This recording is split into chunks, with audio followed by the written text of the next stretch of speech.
her interview that she goes to one of the best physicians in LA because she had a tear in her vaginal wall, and the doctor told her that she probably had herpes.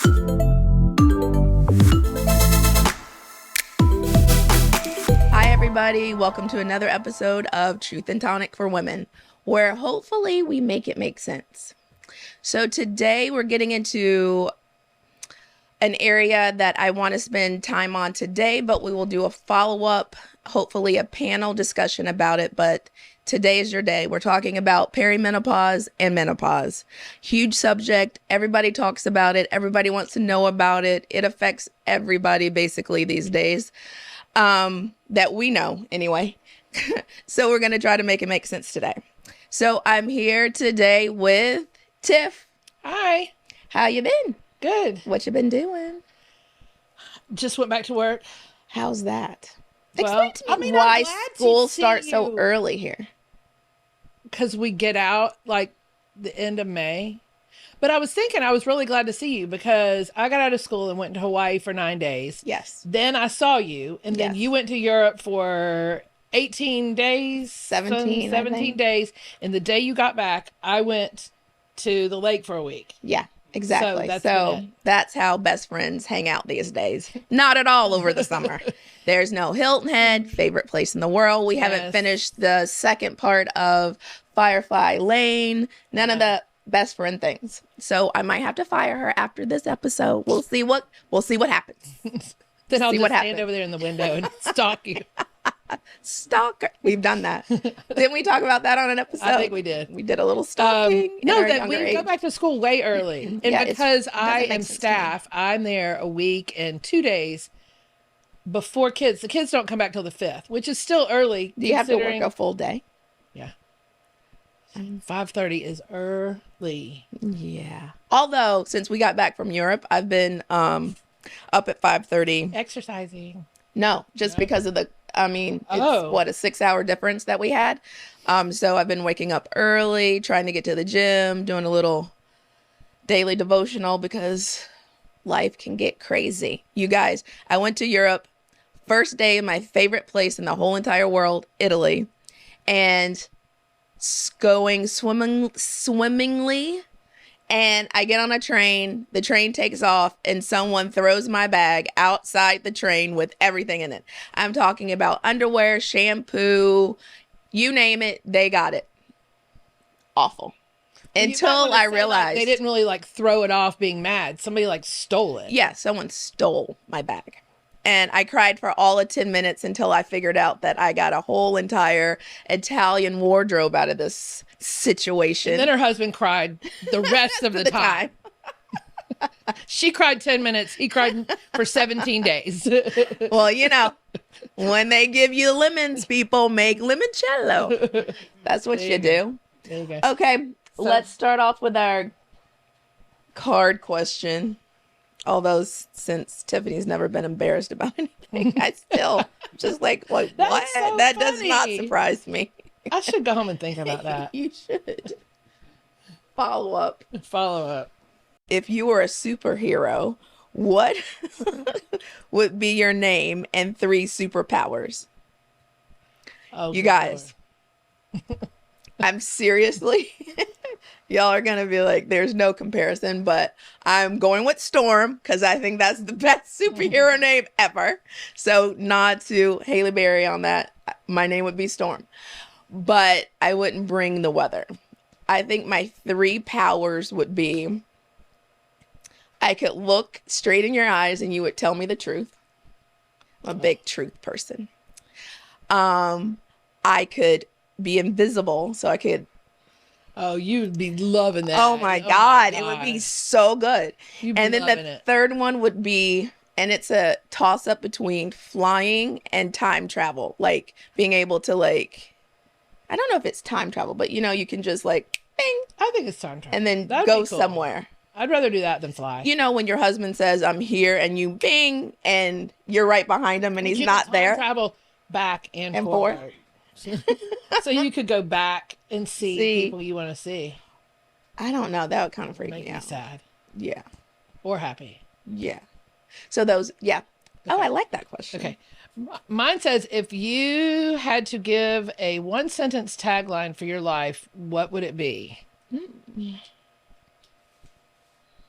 So that means one sentence. What makes up a sentence? Does anyone remember? A noun, a verb. I don't think you have to have a verb, do you? For a sentence? Yeah. You have to noun, have verb. But I don't think for a hashtag. Okay, anyway, let's think about this. We're not here for English. A one sentence hashtag, I would say hashtag. I wanted to use my last name because it's held, but I would say hashtag I held it together. I was about to say, you held on this long. Yeah, hashtag I held it together. I like that. That's pretty cool. Okay. So, are you ready to delve into the murky waters? Are you ready? So, I want to start with a little background, and I have my notes, I have my phone, just so everything is clear, because, I want to make it make sense. So a lot of people lump menopause with everything that's happening, and there's actually a definition for menopause. So menopause is the absence of a period for 1 year.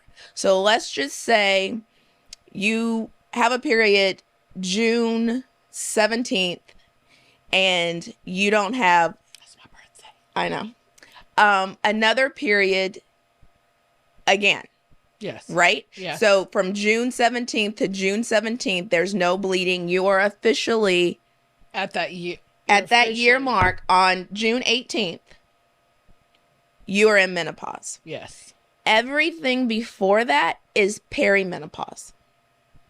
Now, the outlier is people in their 30s can go through something called early perimenopause, which means they're having symptoms, signs and symptoms of perimenopause/menopause. But on a whole, perimenopause is usually anywhere as early as 40 and as late as 60. Let me just make sure. Early, yeah. Well, okay, no, I take that back. The average age of menopause is as early as 40 and can last to 60. Perimenopause usually starts in your 40s, but can go to 50 depending on when you stop your period. Right. Does that make sense? I think perimenopause is really just about kind of like your body getting ready. Right. To go into menopause. But menopause actually, like you said, starts or is menopause 1 year after your last period. Your last period. Most women have their period up until they're 50, 51.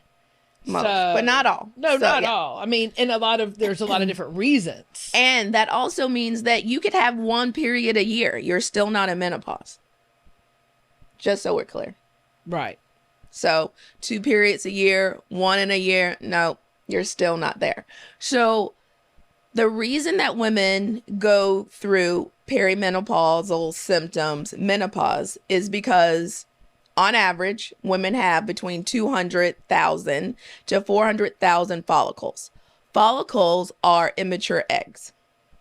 And we need estrogen and progesterone to make all of those things work. So ovaries, estrogen, progesterone. Perimenopausal symptoms happen because your ovaries stop producing eggs. Yeah. Slowly over time. And once you stop producing that last egg is when you stop having a menstrual period and you're in menopause. Something I read last night said they kind of start shrinking. Yes. Was a word. Yes. So I just want to make sure everybody knows this. So the symptoms that people start to have is because your ovaries start to produce less estrogen and progesterones, or they're all over the place. So symptoms that people don't know that they're having, especially if they're in early 35-ish, 30, 35-ish, but 40s, you know, you're doing your thing and you're thinking, why can't I exercise at the same capacity that I used to?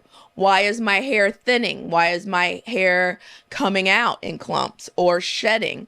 Why am I having hot flashes in the middle of the night? Why is everybody on my freaking nerves right now? Why are my jeans tight? Why are my boobs big? Yeah. Why am I not interested in my husband sexually? Like, I would rather be watching a movie. These are all perimenopausal symptoms.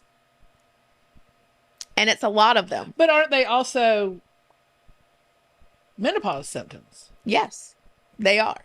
But what I'm saying... Are they like on a smaller scale or less frequent? Or like, so how would you... It just depends. You like, would know that it wasn't menopause. Well, what happens is you're in your 40s and you're doing something outside, or you're sleeping one night and you wake up in a full sweat. Now, that might not happen again for another month. It might happen the next day, but these are the symptoms. Usually when you get to menopause, pretty much you don't want to be around the male parts because they're getting on your nerves. You cannot sleep through the night. You wake up, can't go back to sleep. And jeans, you might as well just throw them away because they're uncomfortable. I almost put on jeans today and I'm like, nope. And the other thing that I wanted to talk about, because I don't think that people realize this. If you are one of those people who have had a hysterectomy or a partial hysterectomy, depending on what your partial was, they remove an oophorectomy, which is removing your ovaries. You go through menopause. You go through the symptoms a little bit differently.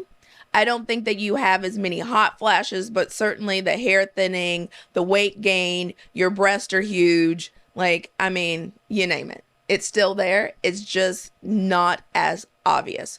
But you still go through it because you're not producing those same hormones that you were when you were fertile. Well, so I had an oophorectomy. Which is just removal of the ovaries. Yes, yeah. But there's another word, because I had my fallopian tube removed. Also, there's another word that goes in front of it. It starts with an S. Yeah. Something oophorectomy. Salpingo something. I can't Yeah. I have to see Most it to pronounce it. Most of the time when they do an oophorectomy, they'll remove your fallopian tubes also, because why? You don't need them anymore. So when I had that at the age of 41, they put me on a hormone patch. Mm-hmm. And because my doctor said, you're going to go to sleep and you have your ovaries, you're going to wake up in menopause. Yes. When you wake up, you're in menopause. And that's because you have no ovaries, and ovaries produce your estrogen and your progesterone. So they give you the patch or whatever they give you. And I had that prescription for several years because I was young. And because I had that prescription, they could lower the dose. So if you were to ask me, did I feel like I was going through menopause, I would tell you that the only effect that I would put in my category would be the weight gain. Mm-hmm. And where it is and how much more difficult it is to get it off. Right.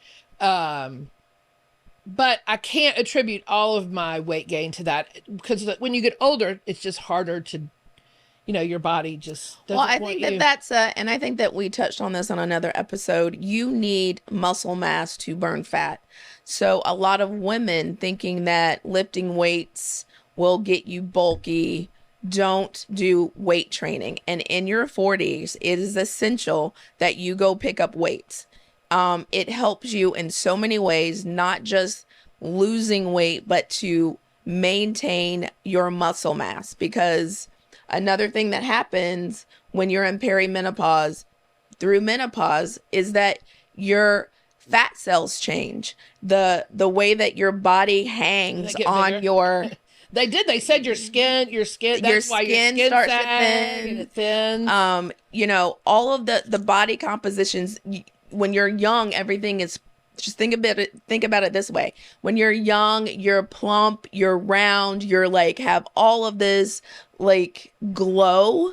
Perimenopause is none of those things are there anymore. So your face sags, your boobs sag, they touch the ground. And it's not about your skin. When you say everything. plump, it's not about being overweight. It's your skin. It's like your skin is it's plump. What's in your skin. For collagen, all the things.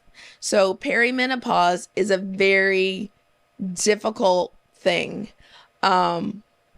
especially when you don't know what's happening. So one of the reasons why I wanted to do this episode, and especially why I want to do a panel about it, is because everybody asked about it. So my sister called the other day and said, when am I going to be done with these menopausal symptoms? And then I had to explain to her, you're not in menopause, you're in perimenopause. So there is a difference. But people come up and they're like, hey, have you ever gone through this? Do you go through this? Like and you know, we're trying to be family friendly here. So there's, I'm going to try to say things in a diplomatic way and not say them the way that I would usually say them. I had someone ask me if I was going to do a show on menopause, because she didn't want her husband to cheat on her because she has no interest in sex whatsoever. And she said, and it's been going on for at least 5 years. You guys, the span of time that you can be in menopause is anywhere from 6 months to 14 years. 14 years. Sucks so bad. And as my husband's cousin likes to call it, men on pause. That's what it is. Men on pause. She's like, I don't understand what's happening, but I have no interest in it whatsoever. She said, so I just have to do oral because I don't want him anywhere near me. But I don't want him cheating on me. I love him. We have a great time together. I'm just not interested. That libido is gone for her. But you know, guys, there are some women that go through perimenopause and menopause and they think it's a sexual like freedom time. It's like they're not having their period anymore. They're not worried about getting pregnant anymore. So I'm going to change this. Not perimenopause, but when they get in full-blown menopause, they have a sexual awakening because they know that there's no way in the world they can get pregnant again, and they just go hog wild. I have not come across a lot of people like that. Most people that talk to me about being in menopause is, please keep him away from me. What is going on? Like, why don't they understand? Sometimes I just wonder if you need time to be in your own brain about everything that's going on with you. I mean, because there's no like study that says this is why. I mean, obviously it has to do with the estrogen and the progesterone. Right. But I mean, if you think about it mentally, there's a lot happening with your body or with that you're not happy about. You're not I just agree. Had to have a come to Jesus with my own brain about like, what kind of clothes do you look good in? When do you look good?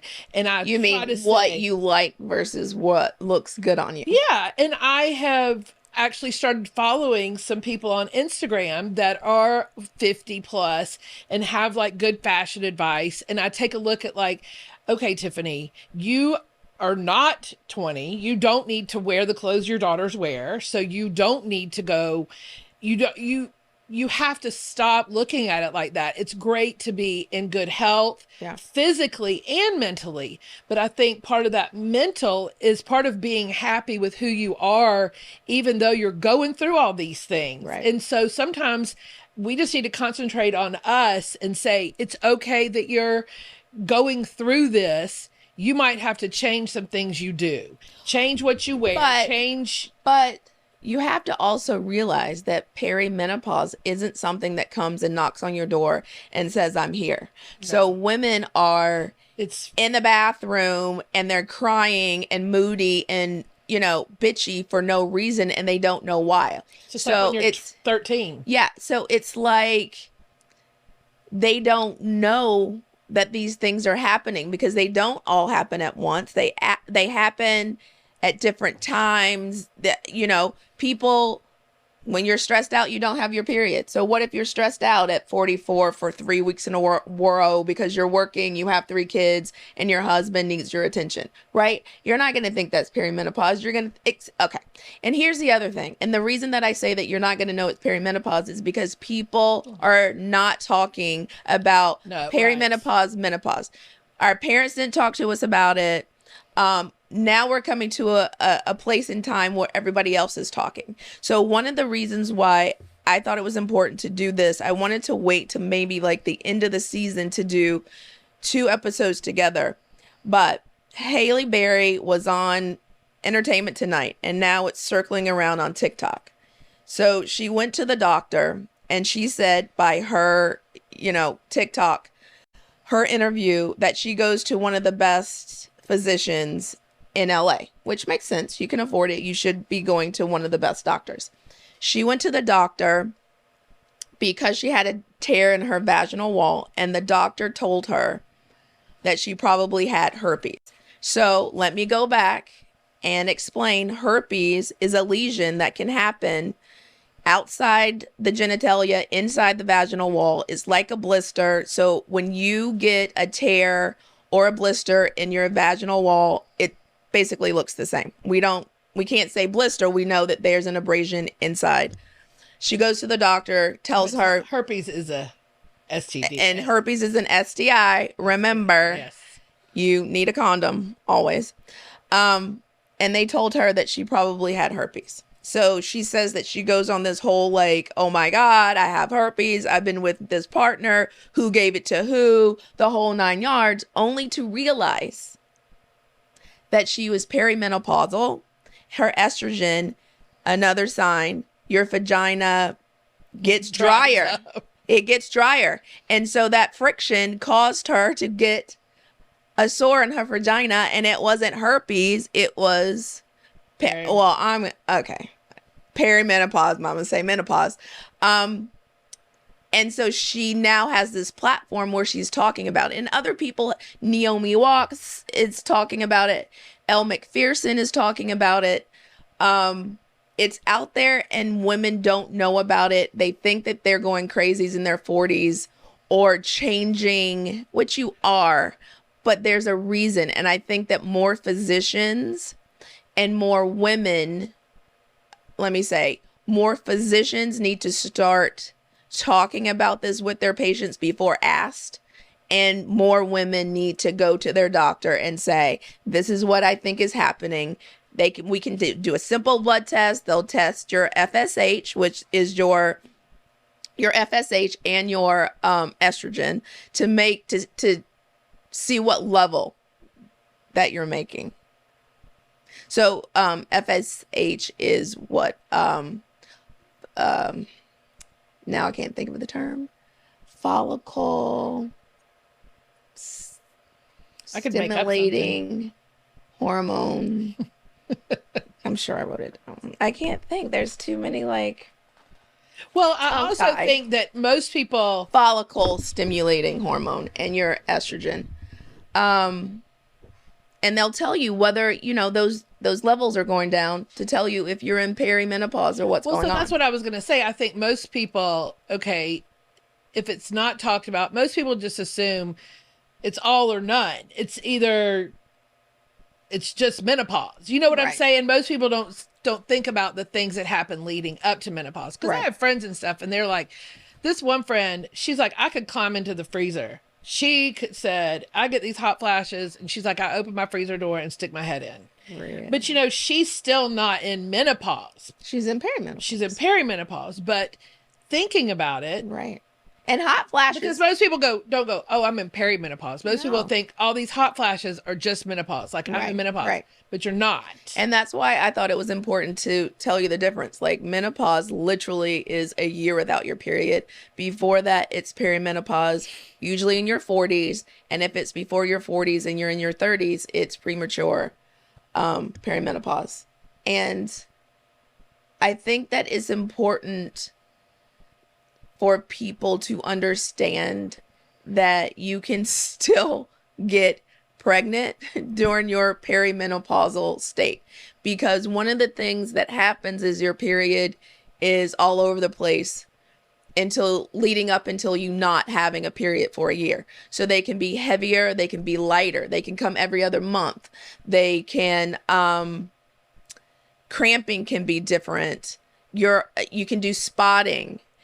I mean that your period is just different. And so you're thinking, but it's still there. It's still there. So if you're thinking, oh my God, perimenopause is menopause because your period isn't coming, every month, it's coming every 3 months, or it's coming every 6 months. You can still get pregnant, ladies. Know that you can get pregnant up until you have not had your period for 1 year. Just a disclaimer. So don't get upset when the doctor's like, surprise! And you're 55. And you're 52, you're still having your period, and now you're in perimenopause and you have teenagers. Like, it's a thing. Yes. That you have to deal with. Yes. But yes, everybody's talking about it. What have some of the conversations that you've heard around? Well, I think,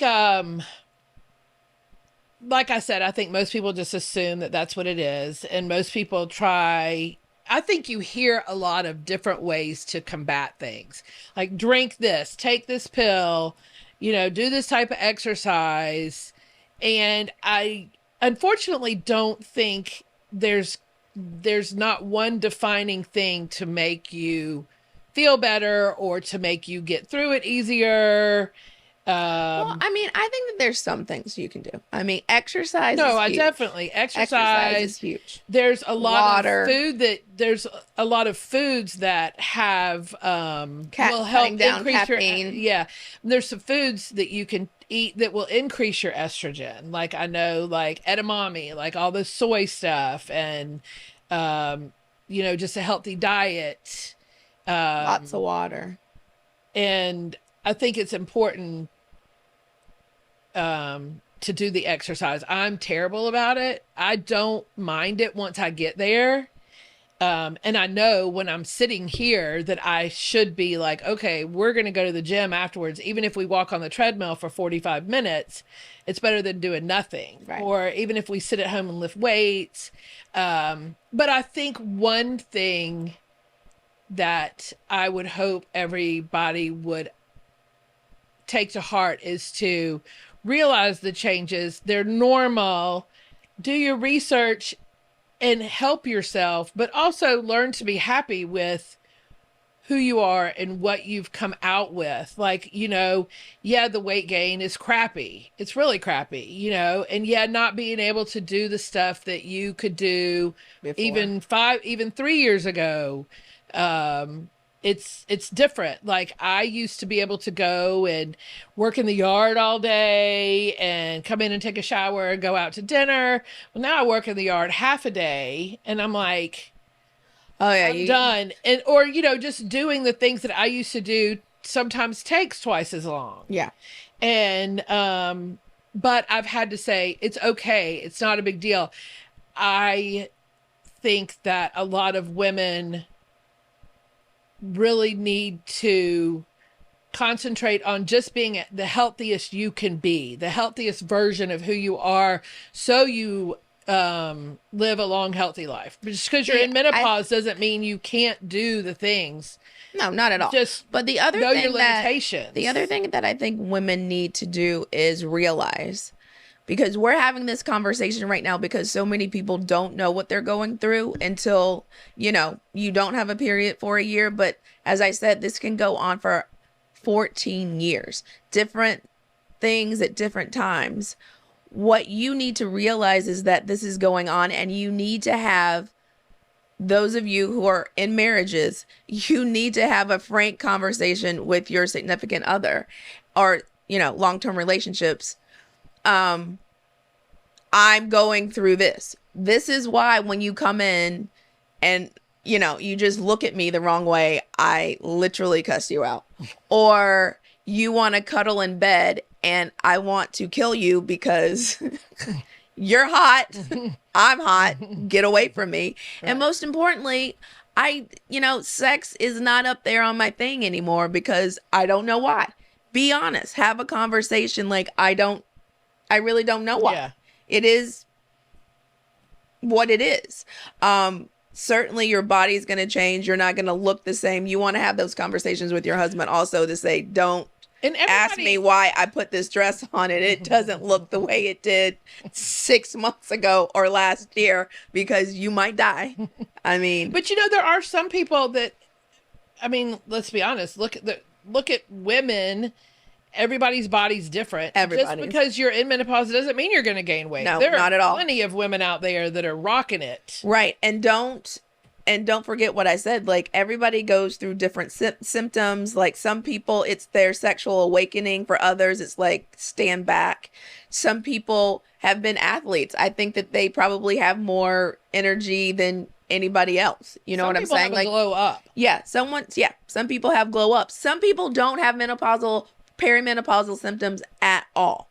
Everyone's different. But if you're feeling these things or you notice these things are happening, we need to start talking about it, getting it out there, talking to our physicians about it, because it's a real thing. Yeah. And there's also not only menopause, but it comes with other health concerns later in life too. Osteoporosis, heart problems, estrogen, you guys.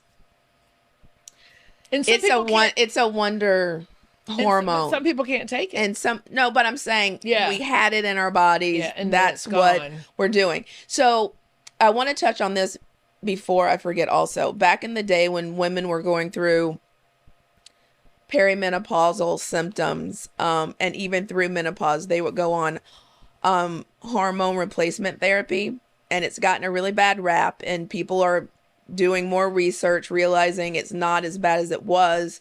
We can change dosages or what have you, but their hormone replacement therapy was putting back these hormones that your ovaries are no longer producing. And some women out of that had cancer. It caused cancer, the whole 9 yards. So people are really scaling back those things. I think that they're introducing like birth control pills back into the whole, array of things that you can do for these symptoms. Exercise, diet. Now you can get pellets, which are hormones that they are in little pellets, then we place under the skin, so it kind of releases slowly, so you're not a stark raving lunatic like some people are. I have no estrogen, and now you have like an overload. I know. Like, what? But just know that there are different things that you can do. You need to talk to your physician. It's not a one thing fits all. You definitely need to have the conversation. You definitely need to start with your basic things: nutrition, diet, exercise, supplements, all the things that are out there. The weight thing, it's hard. You gotta protein, you gotta build muscle mass. You have to be able to like empty your gut. You need to be on a something green to make you go to the bathroom every day. There are now supplements for hair. Visceral fat. Visceral fat is not it's good. Very bad. That's heart disease. Yes. That's that big adipose thing that people walk around with when men get it and then women get it. But it's not easy to get rid of that. It's not. You really and truly have to stop enjoying your wine, your champagne. It's really bad. Yeah. But it can be done. Yes, it can be done. Everything in moderation, maybe. But the most important thing, I really have to say this again. Doctors, and I did the same thing. I dealt with young women, teenagers, college kids, mothers, and people, right outside of having kids. I never dealt with a lot of menopausal women when I was practicing. I would get a few and help where I could. But I think it's a real disservice that your physician, once you get into your 40s, especially, start to talk to you about the things that are going to happen in that next phase of life. Because I remember physicians talking to me when I was in my 20s about having kids, like, if you want to have kids, blah, blah, blah, blah, blah. So now it should be a conversation. You're in your 40s. These symptoms may occur. This is why. This is some of the things that we can do about it. Because if you start early enough doing the things, the working out, the nutrition, little things, supplements, then all of a sudden you're not like, it's not life changing. You don't want to go walk into a freezer maybe because you know it's coming. Or you don't dread going to the gym because you haven't been going, you're kind of slowly. But I did look up last night, and I think that I know for me, I love having a good relationship with my OB/GYN.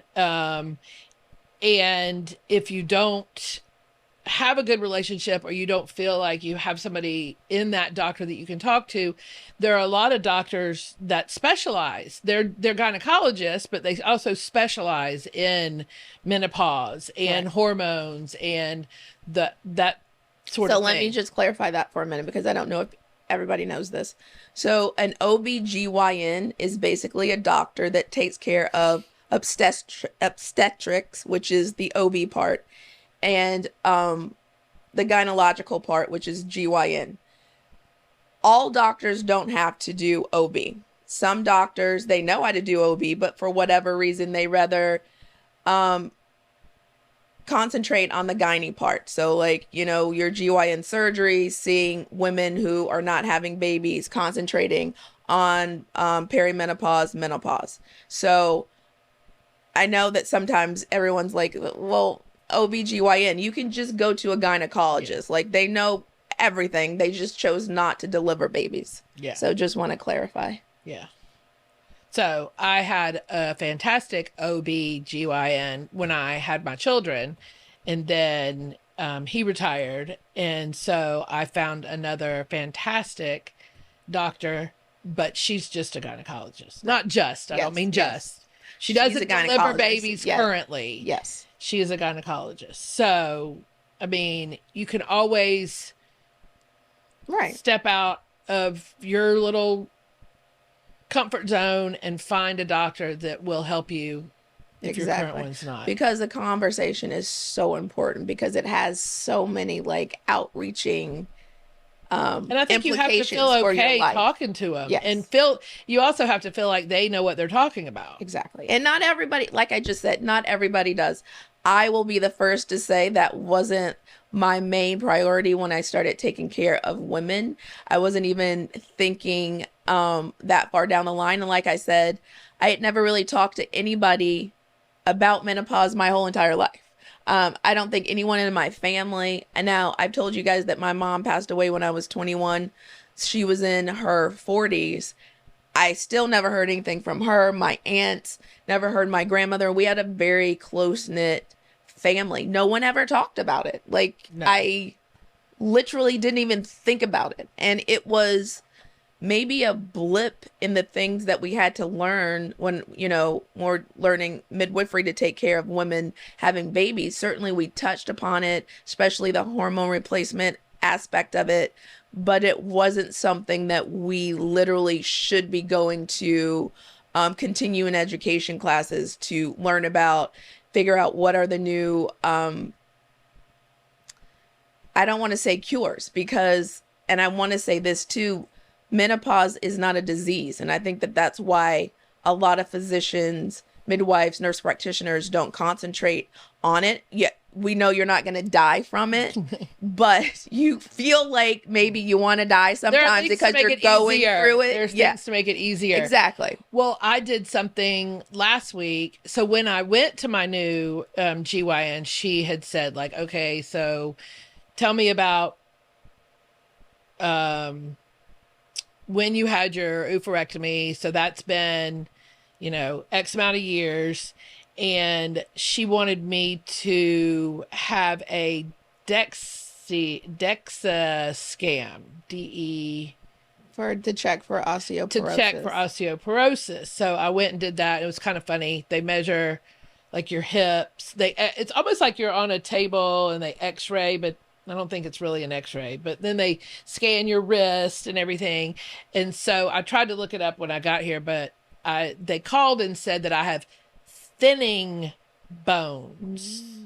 So I have to follow up with my regular doctor. I'm assuming she's going to say you need to take calcium every day, right? Because I'm probably not great about that. I mean, I take certain vitamins. I was telling Tiffany this too when she was telling me this earlier. Also, the 3 major checkoffs for osteoporosis: white women, Diet Coke, and not exercising. Weight. Look, training. You might as well just focus the camera right here, because that's what it is. But that's okay. I'm changing my ways. The poster child from osteoporosis. I'm the poster child for osteoporosis. So we have it. There we have it. I'm still pretty fit, but I might get my butt back to the gym a little bit more after hearing that. Maybe have some extra calcium. Drink that milk. I know. They go, how many servings of calcium do you have a day? And I'm like, do you count the cheese on my pizza? I mean, hey, it has calcium. Broccoli has calcium. Yes, but so I have been reading about health. Yeah. But it was interesting because I had always heard about it and I never really thought about it. And so she said, why don't you go do this? And I said, okay, I'll go do it, which I'm glad I did. But I've never seen the test. But I mean, I know about it, but a lot of years for me not to have estrogen. Yeah. So. And now there's like synthetic forms of estrogen. Like there's so many different things, which is, believe me when I say we're going to do another episode. We're going to have a panel. I'm going to bring some doctors on so we can discuss. Because I'm at this point, I'm actually curious the differences in perimenopause, menopause, if there are, between white women, black women, Spanish women, Asian women. Like, I wonder, is there a difference? Because fundamentally, like, Asian culture is very into like movement and like exercise, and their diet's different. Like, I wonder if there's like, well, probably symptoms. too, risks too, because, correct me if I'm wrong, I think like black women have a higher risk for heart disease. So women in general also. Well, women in general, yeah. So there might be something where that might be important to know, you're more at risk for this. So maybe when you're younger, that's really why you need to start walking more or eating less of this. Not only would it help your menopause, but overall, because I wonder, as women, do we really know what we are at higher risk for, being our ethnicity? Ethnicity. Yes. I don't have my today. And like I said, we're not here for English. But I think that's might be a cool show when we to talk about. When we go to school, we have to learn who's at higher risk for everything. I mean, apparently, black women are higher risk for everything in the world, except for wrinkles. Well, except for wrinkles. Well, Asian women are like that. Oh too, yeah, Asian women are. We age well. An interesting show to do. Maybe we could research the different. I mean, I don't want you to get all jealous and everything. Well, don't worry, because you'll still be right beside me. Younger, but we'll look better doing it. I don't know. Look, like, you'll still be right beside me when we're 80. They might know I'm 80. They might think that you're cat ladies sitting out there. Like, they might think you're 70, but I don't even like cats. Listen, I'll know how old you are. Well, take it to the crib. Take it to the crib. I know exactly how old you are. Take it to the crib. And I take that back. I like cats. I would just never have one because you're allergic. Oh, you are allergic. I am very allergic. I was here with my dog. You guys will see my dog at some point. He's a golden doodle, and he laid on me for like 2 hours yesterday, and he gets up and I have like a rash down my arm. And he's like, hypoallergenic, supposedly. So I'm allergic to those creatures. I wonder if that was something that he was bathed with. Probably. I thought that too after I was done. But sometimes because you're around my dogs and they're both hypoallergenic too. But sometimes I am with him and he hasn't had a bath in like 3 weeks, and I just can't get too much of it. That's just you. Probably. Just you. I'm gonna say that probably is me. But it's like we get a dog and my husband's like, "Are you gonna walk Luca?" And I'm like, "Wait, what? We have to walk?" No, that wasn't part of the plan. Like, I just wanted a cute dog. I'm not walking. He's here for the Christmas cards. I'm supposed to go out in the rain and the heat and cold. Nope, can't help you out. That's why, ladies, when he says he's going out of town, I secretively get like very like, really? What can I do? I can like have the whole bed to myself, and then I think, well, when are you coming back? Because now I have to feed the dog and walk the dog. It's bad. I know. But I think we should do, I think it would be interesting to do a show about, when you said we were going to follow up more on menopause. And I think it will be really good if you find some doctors to get on a panel. Oh, yes. Because there's so much out there that is, you don't know if it's true or not. Yeah. I mean, even you being in the medical field, I mean, you can't, I read stuff and I'll be talking to my husband and he's like, well, that's not true. And I'm like, well, how do you know? You're not a doctor. And he's like, well, God, the people who tell me things that don't research just really is maddening. At least my husband does serious research, but I'm just saying in general, like I'll read something and I'll say, oh, this is really good to get rid of visceral fat. And he's like, really? You know that? And I'm like, well, I don't know. They said it was, so I think it would be good if we could get some. Yeah, I have something behind I have two of my friends who are OBGYNs, board certified, that I want to bring into the conversation because it is important. I think it would shed some light on maybe the different, like I was saying, is it different from white women than black women versus Asian women? Some of the things that you can do non-medically speaking, just because they have these conversations a lot more. I do know that it's an important conversation to have because I saw an interview with Elle McPherson. I think her name's McPherson. Anyway, she was one of the supermodels back in the day with Christy Turlington and Christy Brinkley. Oh, well, Christy Brinkley I think was a little before, but she was with all the ones that are in that George Michael video, Evangelista, all of them. She said that she was thinking to herself, I don't have a lot of energy. My hair's thinning. I'm gaining weight. I guess I'm in that part of my life. She never said what that part was, but she said, I guess this is what it's going to be like from now on. Like, I've had my kids, I'm getting older. This is what my life is going to be. And she started having conversations with her doctor. Not that her doctor approached her, but she had to go to her doctor and say, this is going on. And they had the conversation. Perimenopause, that's going to lead to menopause. And you guys, 14 years is a long time. It's a long time. I have a 14-year-old. It's been a long time. I mean, it's a long time. It's a long time. So I'm glad that it's getting talked about a lot more. Like I said, a lot of women now, famous women, and I think that that's the way that it gets traction, since they're in that time of their life. They're realizing it, they're talking about it, they have a platform. Well, it's about our age. I think some of those women are probably a little 40s, bit younger, 50, a little bit older. 40s, 50s, but remember, menopause can last. That's what I'm saying, but I think there are some women that had a big voice back or a big presence back then. I don't think that people talked about it until now. No, I meant like presence, like they were famous. Oh, like yeah. when they were becoming famous, they're outspoken, they're very strong women. Yeah. And so now they're in that time, that part of their life, right? They're speaking out.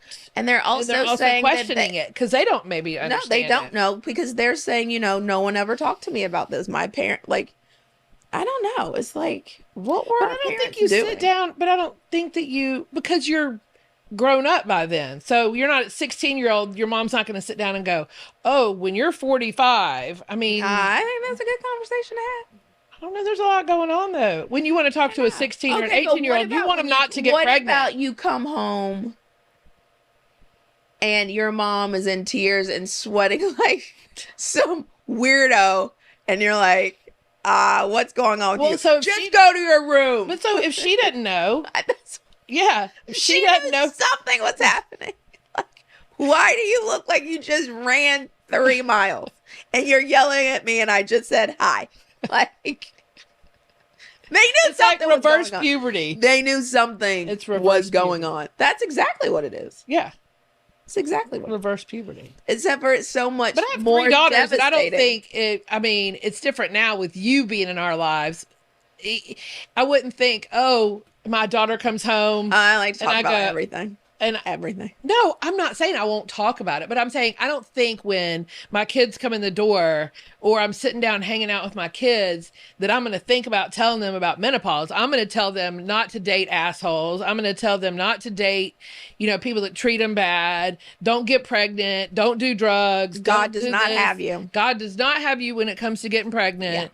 Yeah. And, you know, I'm not going to say, oh, and when you're 45, you're going to start sweating and gain weight and it's going to be menopause. And your boobs are going to get really big. So maybe that's why. I'm just saying that you don't think about that. I guess I get it, but like, when you have menopause, you're out of your parents' house. Knows about it. Like, it really is bizarre because. Well, now you're here. I know, but it's crazy to me that someone can tell someone that they have herpes when they're going through perimenopause. Like, what?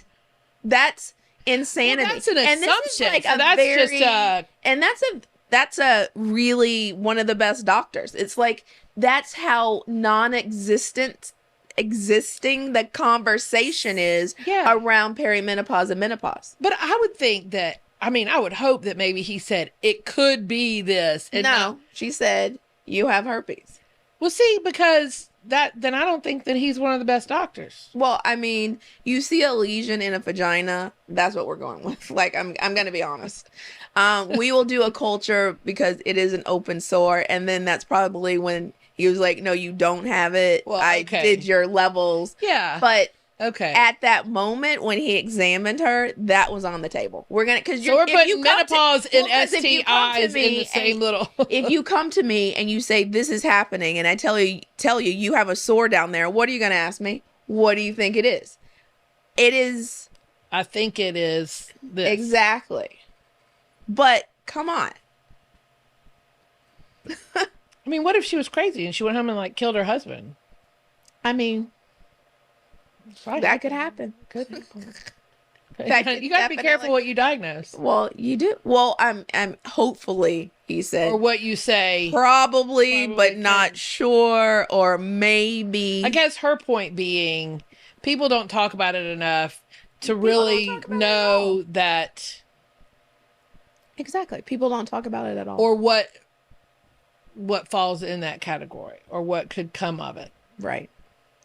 So, I guess in closing about this conversation, all important conversation that we're going to have a follow-up on. Like I said, more than one probably. Yes, probably is going to need more than one, but we're going to have a panel. I want different people, like I said, some physicians. Hopefully by that time we can get some call-ins as well. But I wanted to put it out there so you don't think that you're alone, first of all.